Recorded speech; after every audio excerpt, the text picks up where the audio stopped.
కొన్నిసార్లు ఏమనిపిస్తుంది, ఇప్పుడు చూడండి, అబ్రహాంకి సొంతోళ్ళు, బంధువులు, స్వదేశం, ఎక్కడికి వెళ్ళాలో తెలీదు, ఎవరి దగ్గరికి వెళ్ళాలో తెలీదు, ఏం చేయాలో తెలీదు. కానీ దేవుడు ఏం చెప్పాడంటే, అబ్రహాం నీ స్వదేశాన్ని విడిచిపెట్టు, నేను నిన్ను ఆశీర్వదిస్తాను, బయటికి రా అనగానే మనం ఏమంటాం, ఆశీర్వదిస్తావు, ఇక్కడుండి ఆశీర్వదించచ్చుగా, ఇక్కడుండే దీవించచ్చుగా, అయ్యా నేను వదిలేసి రావాలా? అమ్మో ఎలా రావాలి, ఏం చేయాలి, ఎక్కడికి వెళ్ళాలి? దేవుడు ఒక దగ్గర ప్రారంభించమని చెప్పగానే మన మైండ్లో చాలా క్వశ్చన్స్ తిరుగుతాయి.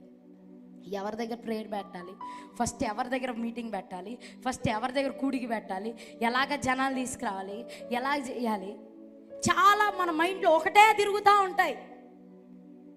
నువ్వు వెళ్ళి అక్కడికని చెప్తే, ఇప్పుడు వెళ్తాను, ఓకే, సంఘం ఎలా కట్టాలి, ఎవరు వస్తారు, నాకు ఎలాగ పోషణ, నా కుటుంబం ఎలాగా, ఏం చేయాలి, ఇవన్నీ మైండ్లోకి వస్తాయి. కానీ అబ్రహాం ఏం చేశాడంటే, అవన్నీ మైండ్లోకి వచ్చాయో రాలేదో తెలియదు, కానీ అబ్రహాం చెప్పినట్టే లేచి స్వదేశాన్ని వదిలేశాడు, ఆశీర్వదించబడ్డాడు.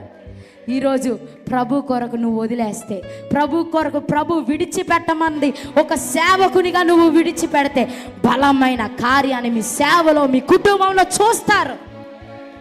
ఏం చేయాలి? విడిచిపెట్టాను. హల్లెలూయా. పాస్టర్ జోబ్, మీకు నేను ఒక ప్రవచనం చెప్తున్నా. దేవుడి కొరకు మీరు చాలా విడిచిపెట్టారు, చాలా కన్ఫ్యూజన్స్ ఉన్నాయి మీ మైండ్లో. ఏం చేయాలి, ఎక్కడికి వెళ్ళాలి, ఏంటి, ఒక క్లారిటీ లేదు మీ మైండ్లో. కానీ దేవుడు చెప్తున్నాడు, క్లారిటీ అవసరం లేదు, నేను నిన్ను వాడుకుంటాను. ఎక్కడ తొక్కబడ్డావో, ఎక్కడ తృణీకరించబడ్డావో అక్కడే దేవుడు నీ తలను ఎత్తబోతున్నాడు. నీ తల ఎత్తే సమయం ఆసన్నమైంది. కొంతమంది యవనస్తుల ద్వారా, కొంతమంది యవనస్తులు బంధకంలో ఉన్నవారిని విడిపించుటకు, రోగులను బాగు చేయుటకు, సాతాను క్రియలు నశింపచేయుటకు ప్రభు ఈ దినమున నియమించి ఉన్నాడు. లే, ప్రభు చెప్తున్న మాట, లెగిసి ప్రకాశించు.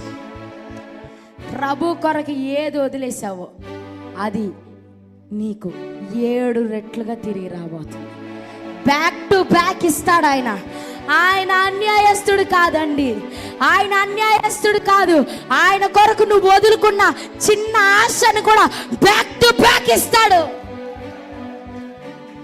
హల్లెలూయా. Back to